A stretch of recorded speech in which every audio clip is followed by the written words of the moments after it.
Well, we are sort of getting settled in on the homestead.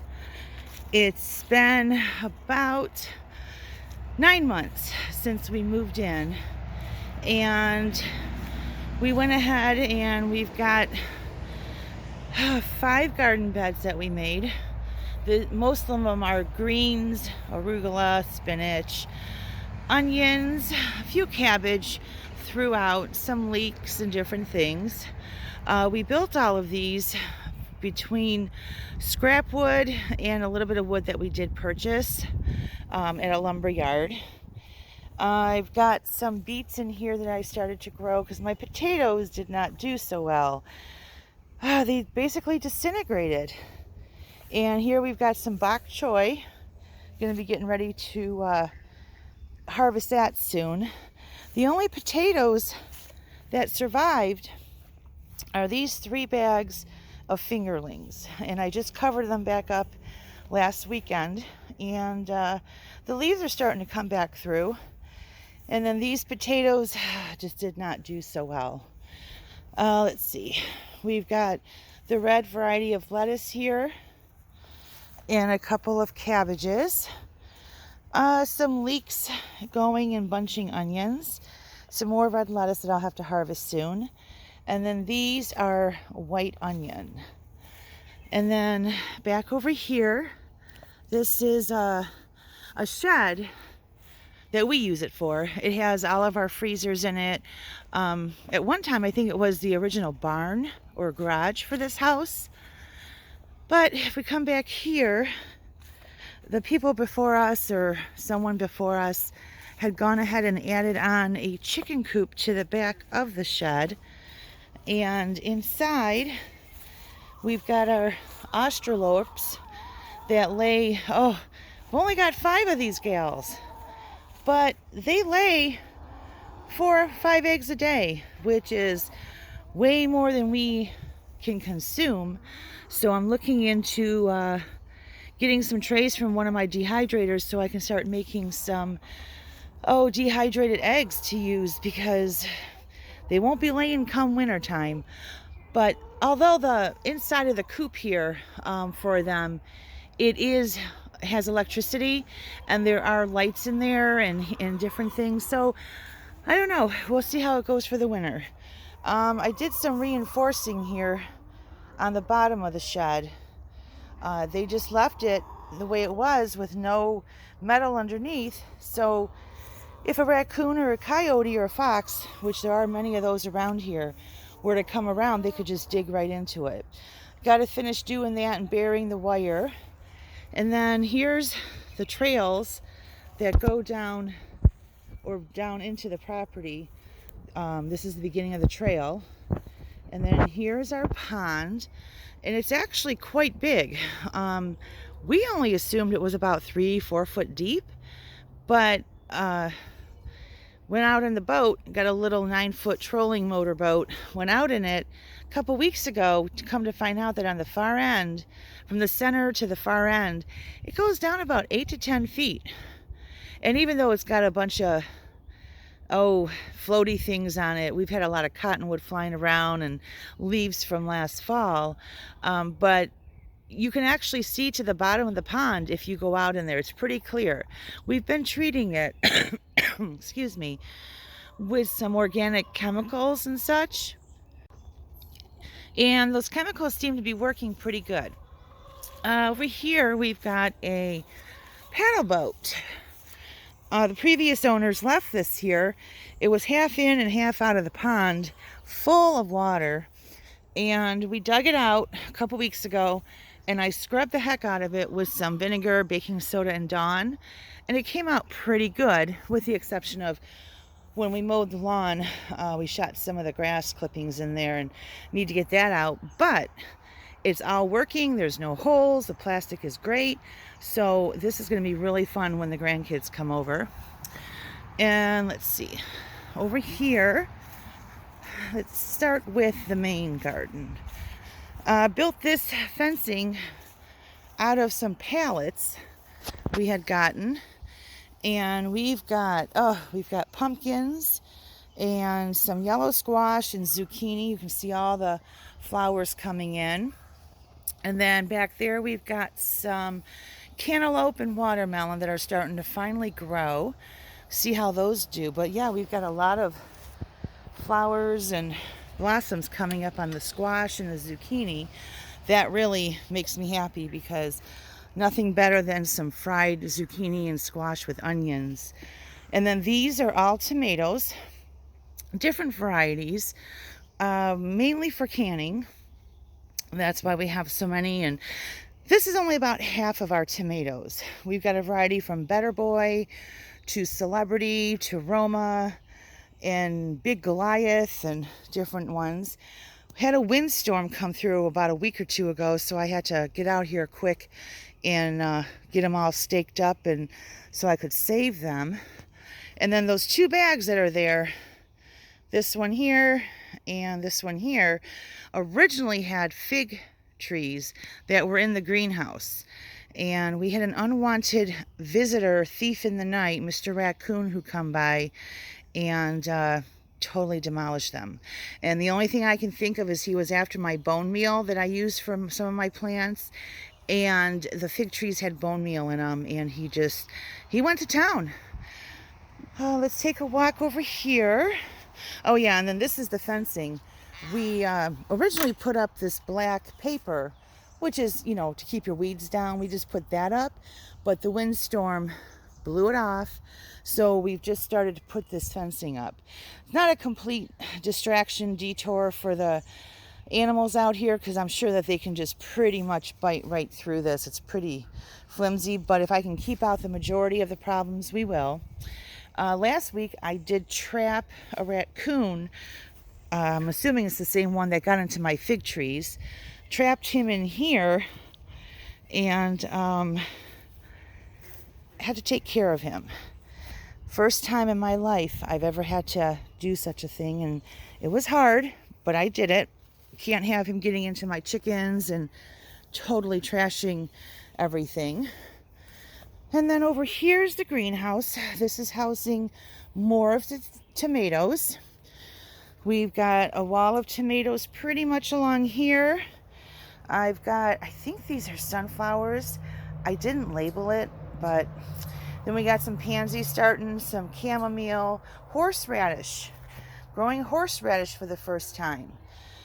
And then some more tomatoes here down the center aisle. I've got some ginger, which is coming up nice. Did my radishes. Got the white icicle kind of radishes and then the regular red radishes. And then this corner over here is all cucumbers. They're starting to vine up. I got to get some more stakes and different things, but they're starting to climb up the trellis here and latch on. And I don't see any cucumbers yet, but we do have some blossoms starting there. And then here I've got just a couple of eggplant. And then here we've got some green beans, which they seem to be doing pretty good. Although there's a little, is that a cricket there? I don't know what he is, but we'll have to take care of him. And then a couple more eggplant here. And then we're back to the tomatoes. And then tucked in here is a couple of loofahs that are starting. And then that's the greenhouse. And then let's take a walk on the other side of the pole barn here. I've got my herbs and flowers. And surprise, surprise, some more tomato plants. We overdid it with the tomato plants this year. But we got a sunflower there. I got sunflowers all throughout the garden area. I'm trying to start an artichoke, which is right there. Don't know how it's going to do, but we'll see. Basil's doing really good. Need to trim that down before it starts to seed out. And then there's more tomato plants and mint. Looks like my cilantro's going here, so I might have to trim that off and give it to the birds. We got some Brussels sprouts here. Lemon verbena. Got a nasturtium tucked back there. Some more mint and some lavender. My parsley, I don't know what in the world happened to this parsley this year. I've always been able to grow really bushy parsley plants, but this one is just, it's like a tree. We're gonna have to figure out that. And let's see what else we got here. All different kinds of oregano. We've got thyme. Let's see what else we got going. Oh, look at that. More tomato plants are going. And around the corner here, got the garlic that I planted last fall, and it's doing pretty good. Some of the first 3 leaves are starting to dry out, so I may end up harvesting a few. And then we got some cabbages along here, and then over here in the front of the pole barn I've got my peppers, everything from jalapenos to Anaheim to the mini bell sweet peppers. Oh, this one doesn't look so good. It looks like he didn't get enough nutrients there, and something's eating on him. And then over here, let's see what we got over here. I forget which one this is. This is the sweet bananas, and we got a few of them growing. So that's pretty much all the garden areas that we have going, and just a beautiful, beautiful day. Blue skies, not much of a breeze. The flag is just kind of swaying a little bit, but yeah, that's, oh, another thing I forgot about.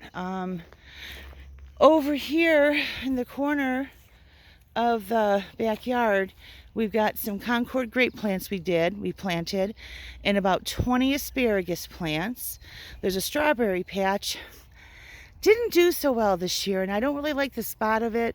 The dogs get into it too much. It's like right here behind this canopy, but the dogs kept getting into it and they didn't do so well. And then I marked the trees already this year, and just from here around to the south side of the property, we have 8 sugar maple trees that I did mark off because I am going to get the equipment and supplies, and we're going to go ahead and tap for maple syrup next February and March. Never done it before. I know people who have, so I'm kind of anxious to give it a go myself. And then I was out here, last week. We have so much white clover, and I was out harvesting it, and I've already harvested 2 gallon-sized bags of dandelions. I'm going to try my hand at some dandelion wine this year. But yeah, we got white clover, and so I was harvesting that up a little bit too. I want to see what I can do with that. Oh, let's see what else. The fenced-in backyard for the dogs, and then there's the barbecue grills and the smoker and everything. Got everything all set up. I've already broken into the smoker this year and made a smoked pork butt. Delicious, let me tell you. And let's see what else we got going. That's really about it for this year.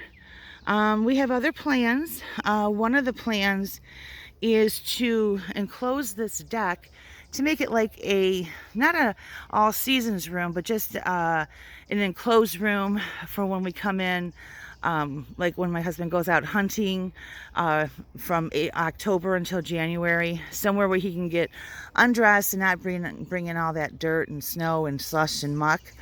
That's on the agenda here soon. Let's see, what else do we have planned? Next year we will extend the garden somehow, some way. I'm not sure yet what we're gonna do. As you can see, like the flagpole is up a hill, so it's not as if we have a lot of flat land. And then over here, this whole area here, well, there's the propane pig back there, but this whole area from here all the way back, that's our septic, and we can't put nothing on that. So I'm not sure. The only other place we can extend it to is right here, but then that kind of takes away from the pond and the activities going on there. Plus, there's nothing better than standing at the kitchen sink washing the dishes and just looking out and seeing this pond. It's just really, it really adds to the ambiance of finally living on our property, having our homestead started. The other thing I want to do is on the side of this shed here is I want to make a lean-to with a fenced-in area so that we can get a goat. I'd like to get a milking goat and possibly maybe even a pig to raise for the freezer.